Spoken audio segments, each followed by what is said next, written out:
तो कैसे दोस्तों, मैं हूं आपका दोस्त अमित। स्वागत है सबको आज की एक नई वीडियो पे, जहां पे हम बात करने वाले हैं LG मोबाइल के बारे में कि भाई LG मोबाइल फेल क्यों हो गई है। ऑलरेडी LG ने ऐसा खुद बोल दिया है कि अभी हम कोई भी अपना नया मोबाइल लेके नहीं आ रही है। हम अपना जो LG मोबाइल है उसका जो बिजनेस है उसको बंद करें। अभी कोई भी मार्केट में आपको इन फ्यूचर जो LG का मोबाइल है वो देखने को नहीं मिलेगा। इससे पहले मैं एक वीडियो बनाई थी जहाँ पे मैंने आपको बताया था कि नोकिया क्यों फेल हुई थी मोबाइल के मामले में। अभी हम इस वीडियो में हम बात करेंगे, पूरा एनालाइज करेंगे कि भाई LG कैसे ऊपर आई थी, अभी कौन से इसके पीछे रीजन है जिसके कारण LG मोबाइल अभी फेल हुई है। ये सब जितनी भी बातें हम आज की इस वीडियो में करने वाले हैं। वीडियो काफ़ी इंटरेस्टिंग होने वाली है, वीडियो को पूरा देखें, बीच में मत छोड़े। तो चलो बिना टाइम वेस्ट के जल्दी से स्टार्ट करते हैं। दोस्तों जहाँ पे वीडियो स्टार्ट करने से पहले सबसे पहले हम थोड़ा सा LG की जो हिस्ट्री है उसको जान लेते हैं। LG मोबाइल की हम जहाँ पे बात करेंगे, हम दूसरे जितने भी LG के प्रोडक्ट है उसके बारे में बात नहीं करें। बेसिकली थोड़ा सा मैं आपको बता देता हूँ कि LG एक बहुत बड़ा ब्रांड है। जितने भी रेफ्रिजरेटर, वॉशिंग मशीन, जहाँ पे टीवी, 4K UHD टीवी, बहुत सारे ऐसे आपको जो चीज़ें वो LG की देखने को मिलती है। होम अप्लायंस की बात करें तो बहुत ज़्यादा आपको LG के देखने को मिलते हैं। चलो वो तो बात होगी अलग। हम आज की इस वीडियो में बात करने वाले हैं LG मोबाइल के बारे में। देखिए, अगर हम 10 साल पहले की बात करें तो आपको पता होगा कि भाई जो LG ब्रांड था वो टॉप 3 में से आता था LG मोबाइल का। मतलब कि आज से 10 साल पहले की बात करो तो वो टॉप 3 ब्रांड में आता था। उसके बाद थोड़े टाइम बाद इन्होंने अपनी जो टॉप 3 की पोजीशन थी वो बना ली। लेकिन जहाँ पे अगर हम बात करें ना 4 साल पहले की, जहाँ फिर 5 साल पहले की बात करें तो LG का धंधा था वो वहाँ से जो खराब होना स्टार्ट हो चुका था। लेकिन जहाँ पे LG ने क्या किया कि उसको छोड़ा नहीं, उसको कंटिन्यू रखा LG मोबाइल को।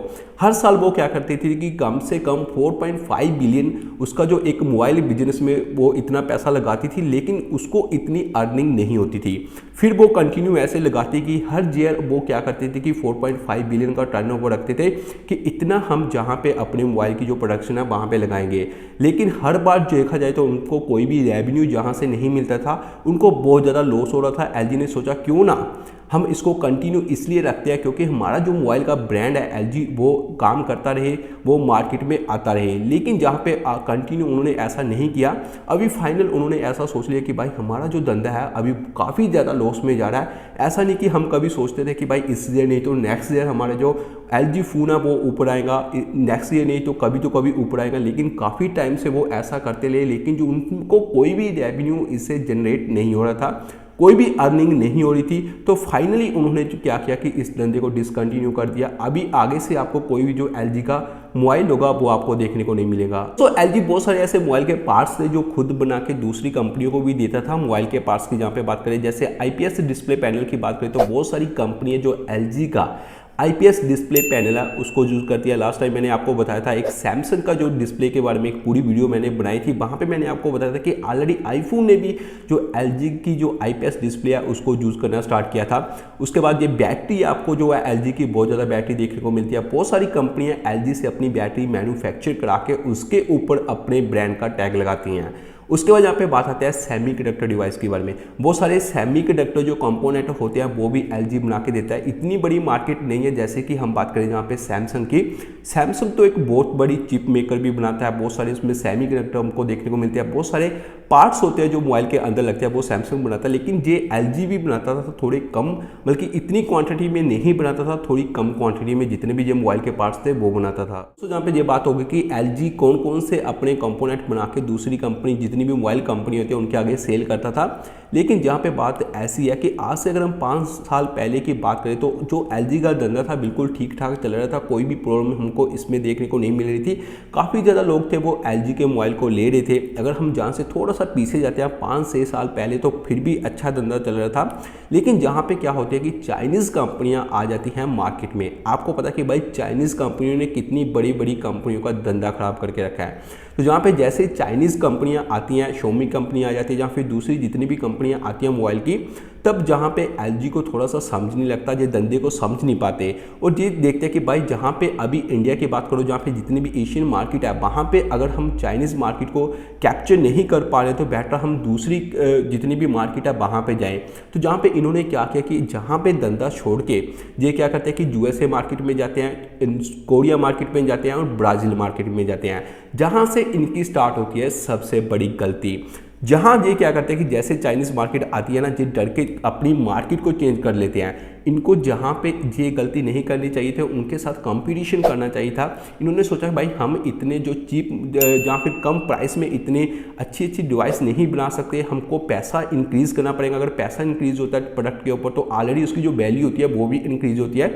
इसके कारण जी जितनी भी कंपनी थी इन्होंने सीधा एक काम किया, मार्केट चेंज की।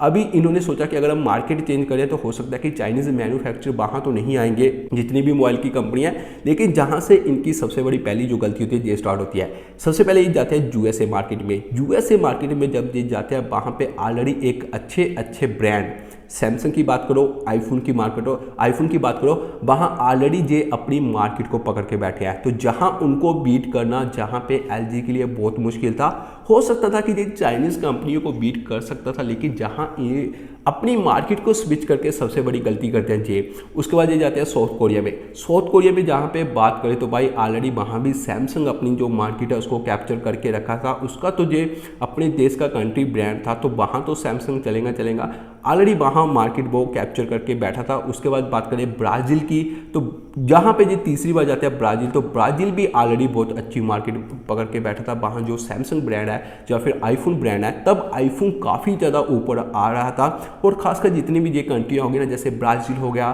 साउथ अमेरिका हो गया, या फिर अमेरिका हो गया, ये जितनी भी कनाडा हो गया, इन कंट्रियों में आईफोन की ऑलरेडी बहुत ज़्यादा चर्चा चल रही थी। लेकिन ये स्विच करते हैं इन सब कंट्रियों में, जहाँ से स्टार्ट होती है इनकी सबसे पहली गलती। तो दोस्तों जहाँ पे एलजी का ये तीनों मार्केट के ऊपर बहुत ज़्यादा फोकस हो चुका था, लेकिन जहाँ पे ये जो एशियन जहाँ पे मार्केट की बात करें तो वहाँ पे ऑलरेडी इन्होंने जो पहले मॉडल लॉन्च किए थे एलजी के, वो ही वहाँ पे आ रहे थे, उसको रीब्रांड करके बेचा जा रहा था। लेकिन कुछ ऐसे प्रोडक्ट की बात करें वो जहाँ पे नहीं आ रहा था, कुछ अच्छे प्रोडक्ट की बात करें, और जहाँ पे होता क्या, फिर इन्होंने सोचा क्यों ना हम जहाँ पे आए हैं ऑलरेडी हमारा जो मेन फोकस है आगे इन सब मार्केट के ऊपर है, यूएसए, ब्राज़ील, जहाँ फिर साउथ कोरिया, हम जहाँ पे कुछ इनको बीट करेंगे, सैमसंग की बात करें जहाँ फिर आईफोन की बात करें, हम इसको बीट करेंगे।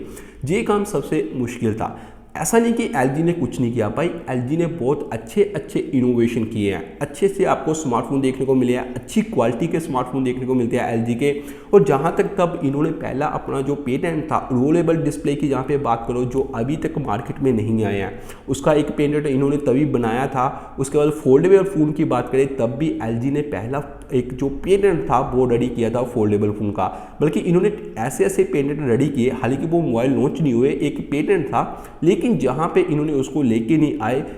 अगर हम जहाँ पे बात करें तो उस टाइम जो लोगों के माइंड में यही था कि आईफोन की बात काफ़ी ज़्यादा चलती थी, लोगों को आईफोन काफ़ी पसंद आता था, तब लोग एलजी की तरफ देखते भी नहीं थे। वहाँ इन्होंने क्या किया कि जो प्राइस था वो उनके कंपैरिजन रखते थे, जैसे सैमसंग की बात करें या फिर अपना आईफोन की बात करें, इनके जो प्राइस होते थे उनके कंपैरिजन में ऑलमोस्ट सेम होते थे। इसी बात को देख के लोगों को ये बात पसंद नहीं आई। लोगों ने सोचा क्यों ना हम एलजी को ले, हमको जो अच्छे प्राइस में जो मिल रहा है वो तो हमको आईफोन मिल रहा है, सैमसंग मिल रहा है। और जहाँ पे लोगों ने अपना आईफोन को लेना पसंद किया और जहाँ पे सैमसंग को लेना पसंद किया, और जहाँ पे बात करें उन मार्केट में भी ज़्यादा एलजी की वो सेल नहीं हो पाई। दोस्तों जहाँ पे इनकी जो गलतियाँ वो स्टार्ट हो जाती है। सबसे पहले गलती थी कि इन्होंने अपनी मार्केट को चेंज किया। उसके बाद इन्होंने जो गलती की कि प्राइस को काफ़ी हाई रखा। हालांकि इतनी खूबियाँ उस टाइम के अकॉर्डिंग देखा जाए तो इनके मोबाइल में इतनी खूबियाँ थी कि प्राइस के उतने वर्थ थी कि भाई इतने प्राइस के अंदर ये मोबाइल मिल रहा है। लेकिन जहाँ तक लोगों को आईफोन पसंद है, सैमसंग पसंद है, इनको अगर कोई दूसरे ब्रांड ऑलरेडी काफ़ी ऊपर हैं अच्छे प्राइस में, तो आपको कम प्राइस में अगर थोड़ा इंप्रूव करना है तो कम प्राइस रखना पड़ेगा, क्योंकि वो ब्रांड की ऑलरेडी बात होती है। तो इन्होंने ये बात नहीं समझी, जहाँ पे इनका प्राइस था वो काफ़ी ज़्यादा हो चुका था। उसके बाद जहाँ पे जो आगे इनकी गलती थी वो ये थी कि ये ज़्यादा एडवर्टाइजिंग नहीं करते थे अपने, जो भी अगर आपने देखा होगा कि काफ़ी कम आपको एलजी के फ़ोन की एडवर्टाइजिंग देखने को मिलती है। सैमसंग का फ़ोन लॉन्च होता है, एलजी का फ़ोन लॉन्च होता है, सॉरी एलजी की बात कर रहा हूँ, रियलमी की फ़ोन लॉन्च होती है, या फिर कोई भी दूसरे फ़ोन लॉन्च होते हैं, आपको कितनी सारी उनकी ऐड देखने को मिलती है। टीवी की बात करो, या फिर कोई वेबसाइट आप खोलते हो, या फिर आप यूट्यूब के ऊपर देखते हो, कितनी अनबॉक्सिंग आपको देखने को मिलती है। हर एक यूट्यूबर के पास आपको, रियलमी की बात करो या फिर दूसरे जितने भी मोबाइल होते हैं उनकी अनबॉक्सिंग मोबाइल पहुंच जाते हैं, आपको देखने को मिल जाती है। लेकिन एलजी की अगर जहाँ पे बात करें तो आपको बहुत कम देखने को मिलती है। हालांकि जो लास्ट टाइम जो मोबाइल लॉन्च हुए थे, एक तो ड्यूल डिस्प्ले वाला था जो एलजी का, और एक जहाँ पे दूसरा था जिसको बटरफ्लाई स्टाइल कुछ ऐसे करके वो खुलता था, ऐसे करके जो खुलता था उसकी ऐड काफ़ी ज़्यादा हुई थी। लेकिन उससे पहले की अगर आप बात करो तो आपको ज़्यादा जो LG के मोबाइल थे उनकी ये सब ऐड देखने को नहीं मिलती थी। तो दोस्तों यहाँ पे LG की एक चीज़ और है जो मैं आपको बताता हूँ। देखिए, कोई भी मोबाइल होता है वो अपनी कुछ ऐसी उनकी काबिलियत तो होती है जिसके कारण उसको जाना जाता है। देखिए, जैसे कोई भी ब्रांड लेते हैं, हम रियलमी ब्रांड लेते हैं, सबसे पहले अगर हमारे दिमाग में कोई ऐसी बात आती है कि भाई हमको एक बजट स्मार्टफोन लेने का है, तो सबसे पहले हमारे दिमाग में बात आती है माइक्रोमैक्स की ओर जाए या फिर हम जाए रियलमी की ओर से। ठीक है, अगर हम सोचते हैं कि भाई हमको एक अच्छा पैसे खुले हैं, हमारे पास एक लग्जरी ब्रांड लेने का है, तो हम सोचेंगे कि भाई एक सैमसंग का ले सकते हैं या फिर आईफोन का ले सकते हैं। हर एक, जैसे अगर हम सोचते हैं कि भाई हमारा प्राइस बिल्कुल ठीक ठाक होना चाहिए और हमको ज़्यादा अच्छे फीचर चाहिए फ़ोन के अंदर, तो आप जहाँ पे सोचोगे कि भाई जहाँ पे हम Xiaomi की तरफ जाते हैं या फिर OnePlus की तरफ जाते हैं, मतलब कि हर एक ब्रांड का अपनी अपनी एक गुणवत्ता होती है, मतलब कि एक महत्व है, एक इंपॉर्टेंस होती है उसकी। ठीक है, लेकिन जहाँ भाई LG की बात करो, इसको पता नहीं थी क्या कर रहे थे, कैसे मोबाइल बना रहे थे। कुछ सस्ते मोबाइल आ रहे हैं, कुछ महंगे मोबाइल आ रहे हैं, कुछ मोबाइल ऐसे हैं जिनकी कोई बर्थ भी नहीं है, मतलब कि कोई प्रोसेसर अच्छा नहीं है, कुछ भी नहीं है, उसका प्राइस काफ़ी ज़्यादा है। और ये सब जितनी भी बातें थे ये बिल्कुल भी सही नहीं लगी। और जहाँ पे एक गलती इनकी और होती है जो मैं आपको बताता हूँ। देखिए, अगर ये मोबाइल कोई भी लॉन्च करते हैं ना, सपोज इन्होंने आज एक मोबाइल लॉन्च किया, वो प्राइस बहुत ज़्यादा रखते हैं, ये काफ़ी इनकी गंदी बात है। इनका प्राइस ऑलमोस्ट, अगर देखो इन्होंने कोई 60,000 का मोबाइल लॉन्च किया, काफ़ी इनके जो अच्छे फ़ैन हैं वो तो चलो ठीक है, ले गए, ठीक है, उन्होंने ले लिया, समझ लो काफ़ी लोगों ने जो 60,000 का फ़ोन है वो ले लिया। ये 2-3 महीने बाद ही वो सीधा 40,000 के दोबारा सेल करना स्टार्ट कर देते हैं। मतलब कि इतनी जल्दी ये प्राइस ड्रॉप करते हैं। जो बंदा लेता है ना, जो कस्टमर पहले लेते हैं, उनको भी ये बात बिल्कुल पसंद नहीं आती कि भाई इससे क्या होता है कि थोड़ा जब भी कंपनी नेक्स्ट टाइम कोई अपना मोबाइल लॉन्च करती है ना, हेली के कस्टमर के लिए चलो ठीक है, ये सही बात है कि भाई प्राइस ड्रॉप हो गया, हम लेते हैं, तो इन फ्यूचर क्या होता है, कंपनी की एक जो होती है वो वैल्यू कम हो जाती है। नेक्स्ट टाइम ये अपने नए मॉडल लॉन्च करेंगे तो हम सोचेंगे कि भाई अभी हम इसको नहीं लेंगे, हम वेट करते हैं 3 मंथ या फिर 4 मंथ, उसके बाद ये कंपनी प्राइस ड्रॉप करती है। तो इसके कारण जो उसकी स्टार्टिंग सेल होगी वो नहीं होती है। जब तक कस्टमर सोचते हैं कि हम 3-4 मंथ बाद लेंगे तब इसका प्राइस ड्रॉप होगा, तब तक ऑलरेडी इनकी दूसरी जितने भी कॉम्पिटिटर कंपनी होती है वो अच्छे ब्रांड, अच्छे मॉडल मोबाइल के बना के लेके आ जाती है, जिसके कारण फिर कस्टमर का दिल होता है भाई छोड़ो अभी उसको ही लेते हैं। तो ये भी इनकी बात बिल्कुल भी सही नहीं लगी थी। अगर आपको भाई प्राइस ड्रॉप ही करना है तो बेटर आप स्टार्टिंग से ही प्राइस को कम करके रखें, आपके पास ज़्यादा कस्टमर आएंगे, जल्दी मोबाइल की सेल होगी, तो रेवेन्यू जल्दी होगा। तो ये भी इनकी बात जो है वो बिल्कुल सही नहीं थी। दोस्तों जहाँ पे आगे एक बात और निकल के आती है जिसको बोलते हैं हम इनोवेशन। ठीक है, इनोवेशन की जहाँ पे बात करें तो मैं ऐसी बात नहीं बोलता कि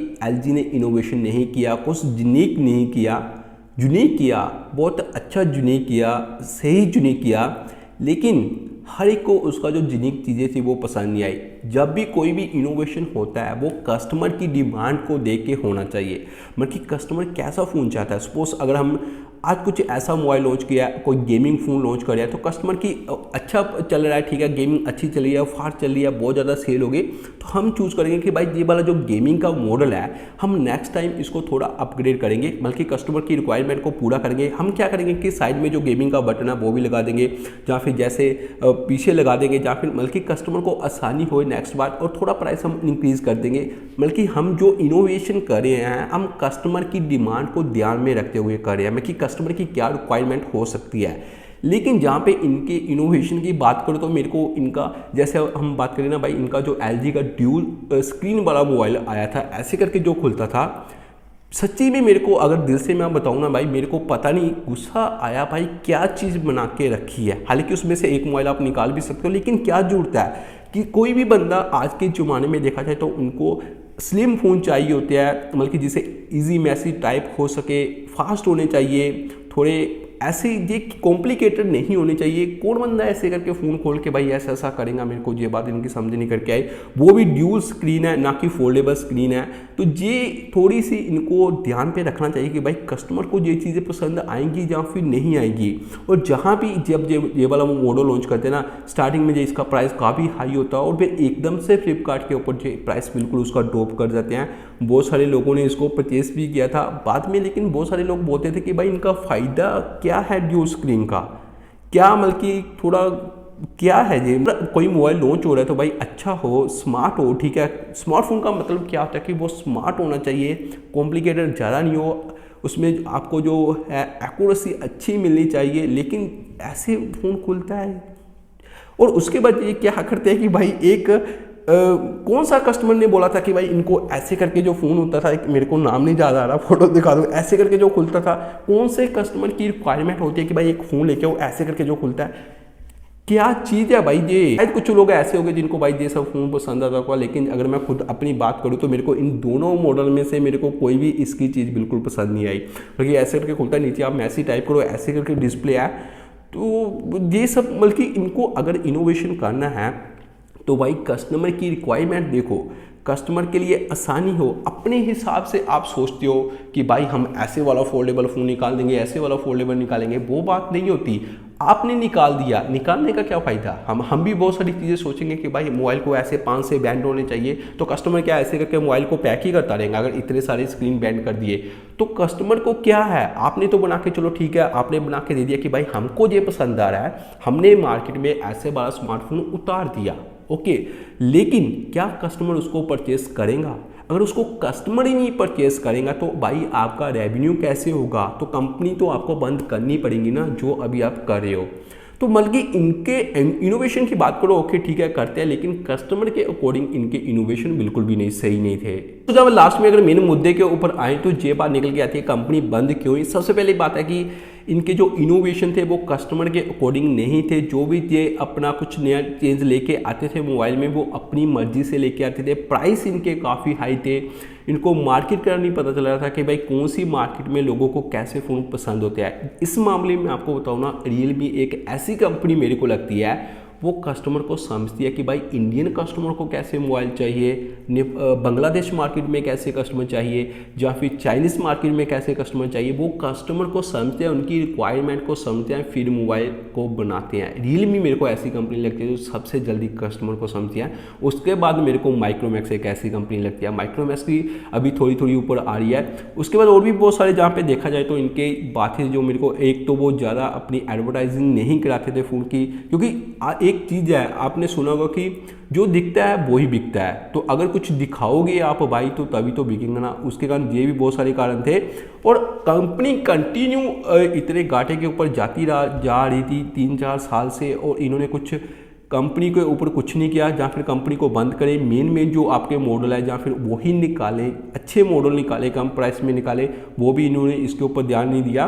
तो यही इनकी थोड़ी थोड़ी ऐसी गलतियाँ थी जिसके कारण अभी जो है LG मोबाइल बंद हो चुका है। अगर ये सब गलतियों को स्टार्टिंग में वो समझ जाते, कुछ सुधार करते, तो हो सकता था कि ये कंपनी और कंटिन्यू कर सकती थी। एक अच्छा ब्रांड था LG। मोबाइल की बात करें तो वो, बाकी चीज़ों की बात करें तो उनका टीवी की बात करो वो काफ़ी सही ब्रांड है। अच्छे प्राइस में आपको पता है कि LG के टीवी बिकते हैं। या फिर वॉशिंग मशीन की बात करो, किसी भी चीज़ की बात करो, उसकी कोई भी कंप्लेन नहीं है। लेकिन जहाँ भी इनको थोड़ा सा इसके LG फ़ोन के ऊपर भी अभी थोड़ा ध्यान देना चाहिए था, मार्केट को समझना चाहिए, तो हो सकता था कि ये ब्रांड कंटिन्यू कर सकता था और ये LG फ़ोन कंटिन्यू कर सकता था और काफ़ी आगे जा सकता था। तो मुझे उम्मीद है कि आपको पूरी तरह से समझ आ चुका होगा कि भाई LG फ़ोन क्यों जहाँ पे डिसकंटिन्यू हो चुके हैं, क्यों अभी बंद हो चुके हैं, और ऑलरेडी कंपनी ने ऐसा क्यों बोला है। कि बहुत सारे इसके पीछे जो सही मेरे को लगे जिसके कारण ये कंपनी बंद हुई है, जो इसके पीछे कारण हो सकते हैं वो मैंने आपको ऑलरेडी बता दिया, आपको समझ आ चुके होगा। अगर आपके दिमाग में भी कुछ ऐसा है कि आपको लगता है कि भाई ये वाला भी रीज़न होना चाहिए था जिसके कारण ये कंपनी बंद हुई है, तो मेरे को कमेंट बॉक्स करके बताएंगे। मैं भी आपके जो कमेंट है वो देखना चाहता हूँ कि क्या क्या कमी थी LG के फ़ोन में। अगर आपने भी कभी ऐसा LG का मोबाइल यूज़ किया, कोई भी मॉडल किया होगा, तो प्लीज़ मेरे को कमेंट करके बताइए कि कैसा आपका एक्सपीरियंस रहा होगा। तो फिलहाल आज की वीडियो में बस इतना ही है। वीडियो अच्छी लगेगी लाइक जरूर करके जाना, कमेंट जरूर करके जाना। जो दोस्त पहली बार मेरे चैनल के ऊपर आए, जिन्होंने अभी तक मेरा चैनल सब्सक्राइब नहीं किया, तो प्लीज़ वो भी थोड़ा सा टाइम निकाल के सब्सक्राइब कर लेना। Thank you.